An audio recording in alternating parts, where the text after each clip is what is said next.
Za sosednjo občino Komenda je bil danes prav posebni praznik, saj so odprli poslovno cono. Takole slovesno pa so tudi prerezali trak in poslovno cono odprli za uporabnike. Ja, bomo videli, da ne. A govorite si bolj. Hvala. Lepa, Nika. Dane bo bolj.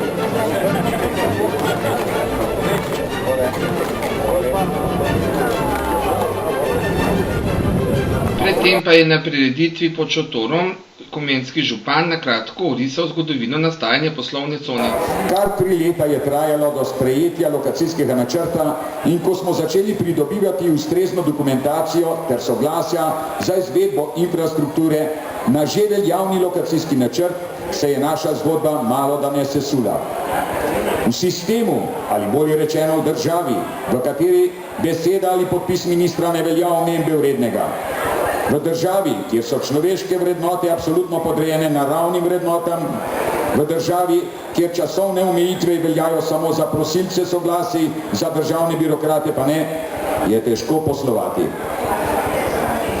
Sredi leta 2009 smo končno pridobili gradbeno dovoljenje, ki smo ga lahko, rečem, pridobili v rekordno hitrem času po vložitvi dokumentacije na upravni enoti Kamnik, za kar se iskreno zahvaljujem načelniku upravne enote, gospodu Miku Novaku, in istočasno lahko povežem zahvalo tudi za hitro izvedeno komasacijo. En aplavz za gospoda Mika in njegove sodelavce.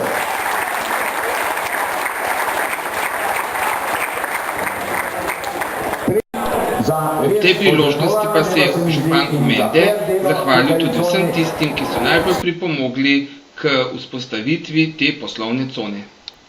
Spregovoril pa je tudi izvajalec del. Primorje je zgradilo veliko poslovnih con. Ta cona spada med največje. Zato se še posebej zahvaljujem in zato tudi čestitam investitorju k tako lepi poslovni coni ter vsem, ki bodo sodelovali in delali v poslovni coni, želim bogato poslovno cono. Glede na to, da je bo danes dež na Primorskem pravimo, ko se nevesta ženi, če je dež bo bogata, bo tudi poslovna cona bogata. Hvala lepa za besedo. Spregovoril pa je tudi ljubljanski župan Zoran Janković. Spoštovani kupci, izvajalci, spoštovani tožnice, tovariši, jaz sem napovedan pod kar tako, če me kaj vsi zapovedati.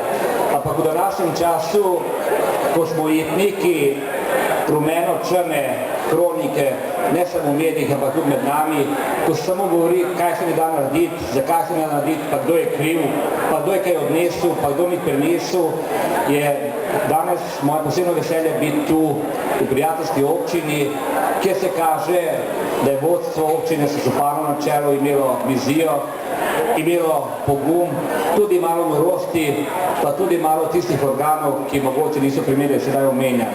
Kupcem želim, kot je rekel moj kolega Černigoj, ko se nevesta ženi obdržil, je veliko otrok, veliko denarja, naj bo veliko vaših zaposlenih v tej coni, naj bo podopodjetja vsa uspešna, kajti to je podlaga tudi naprej za gradnjo novih con. Upam, da bo ponedeljek prinesel nekaj novega, da bo vsaj 20% vseh medijev pisalo in govorilo o tej coni, ker to si Komenda zasluži.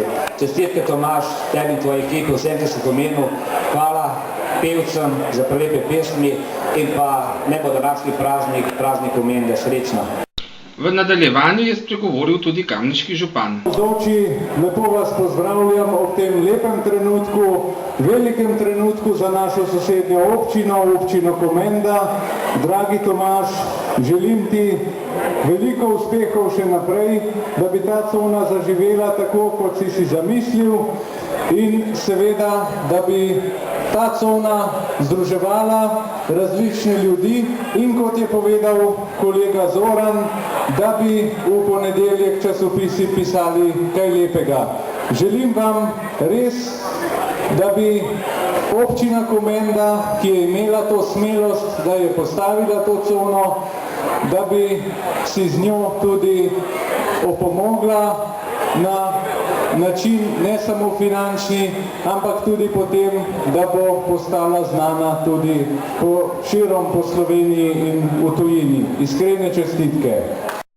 Komenčane je pozdravila in jim čestitala tudi poslanka Državnega zbora in kamniška podžupanja magistra Julijana Bizjak-Mlakar. Lahko rečem, da je verjetno prav to, torej, da imate župana, ki ima pogum in vizijo, da je prispevalo k temu, da se je blizu občine Kamnik sedaj odprla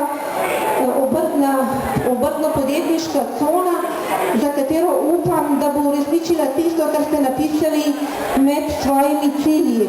Torej, da se bo vaša vizija uresničila in malo prej sem rekla našemu županu, da to pomeni, da imamo potem obrtno cono že blizu občine Kamnik in ob tako veliki obrtni coni morda niti ne potrebujemo vlagati sredstva, da bi razvijali takšno cono tudi v občini Kamnik. Vsekakor čestitke vsem in uspešno naprej. In kako na obrtno poslovno cono v Komendi in na razmišljanja kamniške podžupanje gleda eden od predstavnikov kamniške opozicije? Vsak doma najbolj željo, da se nekaj podobnega velikega zgodi tudi v njihovi, moji lastni občini, tudi jaz. In glede na velikost občine Kamnik, glede na delež aktivnega prebivalstva, glede na število aktivnega prebivalstva, bi se tudi mi zaslužili neko večjo poslovno cono, kjer bi zaposlovali čim več domačega kadra in da bi čim več ljudi ostajali v domači občini. Zato lahko rečem, da mi je nekoliko presenetila izjava naše podžupanje, ki je rekla, da glede na to, kar se je zgodilo v Komendi, da občina Kamnik niti ne potrebuje poslovne cone. Jaz pravim, ni nujno, da mi gradimo poslovno cono tako veliko, kot jo dela Komenda, ampak bil bi pa vesel, če bi že obstoječe cone ali pa že zametke obstoječih con primerno in pa zgledno uredili. Ob tej priložnosti so poleg dogajanja pod šotorom pripravili tudi tek po asfaltiranih cestah v coni. Tako pod šotorom kot izven njega pa so se predstavile tudi mlade komenske mažoretke.